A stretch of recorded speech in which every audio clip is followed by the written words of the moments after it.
My friend told my daughter that I married my husband because I was a gold digger. Now she's getting backlash. I and my husband have a 5-year-old daughter. Recently, she found our wedding album and has been absolutely obsessed with weddings and everything to do with them. Recently, a friend of ours invited us to their 6th-year wedding anniversary party. Mandy, 35, is a part of this friendship group and is in a relationship with Baz, 38. Mandy and Baz have been together for almost 8 years now. For the past 5, Mandy has been expressing to us that she really wants to get married, but Baz is very avoidant about it, to the point that when it's brought up, he just says, "It's just a piece of paper, and I don't need the government's approval to love you." Mandy eventually strikes up a conversation with my daughter about school and such. My kid notices Baz and Mandy together and asks if they are married, why they aren't married when they will get married in a very awkward, "when will you wear wigs" type manner. I was nearby and overheard the conversation and immediately tried to change the subject, apologized, as I knew this was a touchy subject for Mandy. I made her apologize to Mandy for being nosy, but then she kind of snaps back at my daughter saying, "Well, we aren't married because I truly love him and I'm not a gold digger, lol." Some context, my husband is a very successful architect and his family comes from some wealth. My family is the opposite, with me being a first-generation law student. I love my husband, have a great relationship with his family, and I'm very successful in my field as well, but I knew the comment was directed at me. She is the breadwinner in her relationship and has made snarky comments to me before about the size of my ring and how it looks too big and greedy and will opt for a different style when her and Baz get married.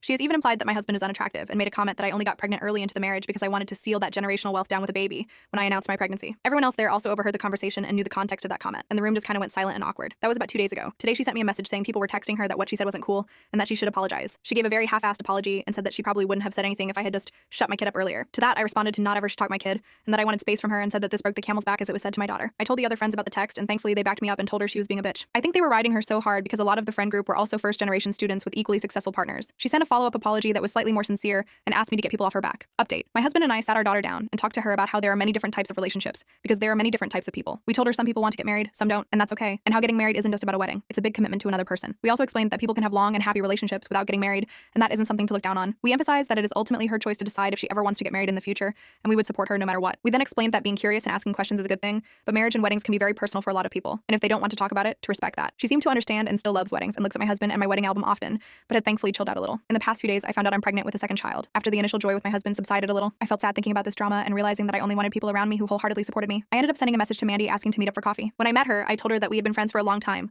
but her past comments about me hurt. I apologized for my daughter at the party, but that didn't make her comment okay. I also apologized if I ever came off as judgmental or disapproving of her relationship with Baz.